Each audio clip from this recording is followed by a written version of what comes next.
তারা তাদের মতামত দিচ্ছিলেন এবং কমিশন সেগুলিকে গ্রহণ করছিলেন। অত্যন্ত দুঃখজনক বিষয় হচ্ছে কমিশন এবং প্রত্যেকটা আইনজীবী যখন একটা অত্যন্ত একাডেমিক পরিবেশে তাদের সাবমিশনগুলো রাখছিলেন, ঠিক সেই সময়ে আলোচনা শেষে আব্দুল আওয়াল মিন্টু এক আইনজীবীর কাছে তেরে আসেন, জহিরুল ইসলাম মুসার দিকে তেরে আসেন, তেরে উনাকে ব্লাডি সিটিজেন হিসেবে উনাকে বলেন যে উনি একটা ব্লাডি সিটিজেন এবং উনি হচ্ছেন এলিট ব্রিড।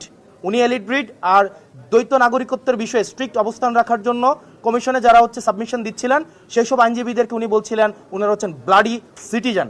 তো সেই জায়গাটিতে আমরা প্রতিবাদ করি। দেখা যায় সেখানে আব্দুল আওয়াল মিন্টু আইনজীবীদের উপরে তেরে আসেন, ভার্বালি অ্যাবিউজ করেন এবং দেখা যায় তাদেরকে বিভিন্ন গালাগালি করেন। আমি সেটিতে প্রতিবাদ করি এবং প্রতিবাদকালীন আব্দুল আওয়াল মিন্টু সাহেবের ছেলে জনাব তাবিত আওয়াল উনি ওনার বাবাকে কমিশন থেকে নিয়ে যান এবং এই বিষয়টি নিয়ে আমরা কমিশনের দৃষ্টি আকর্ষণ করি যে কমিশনের ভিতরে দেখা যায় কিছু কিছু প্রার্থী আছে এভাবে আইনজীবীদের বিরুদ্ধে তেরে আসে, আবার কিছু কিছু প্রার্থী আছে যারা কমিশনের বাইরে অন্য প্রার্থীদেরকে পিটাতে থাকে।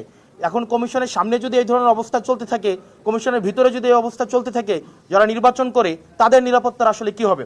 আর যারা এলিটিজমের দেখাইতে চায় 24-এ আমাদের এই 5ই আগস্টের পরে যারা এলিটিসিজম মারাইতে আসে আমাদের দেশে, এই রাজনৈতিক এলিটিসিজম তারা যেন ঘরে রেখে তারা যেন জনগণের সামনে আসে। আপনি জনগণকে ব্লাডি সিটিজেন বলবেন, আবার ভোটের জন্য এই ব্লাডি সিটিজেনের কাছে যাবেন, এই ধরনের দ্বিচারিতা আমরা জনগণ সহ্য করব না।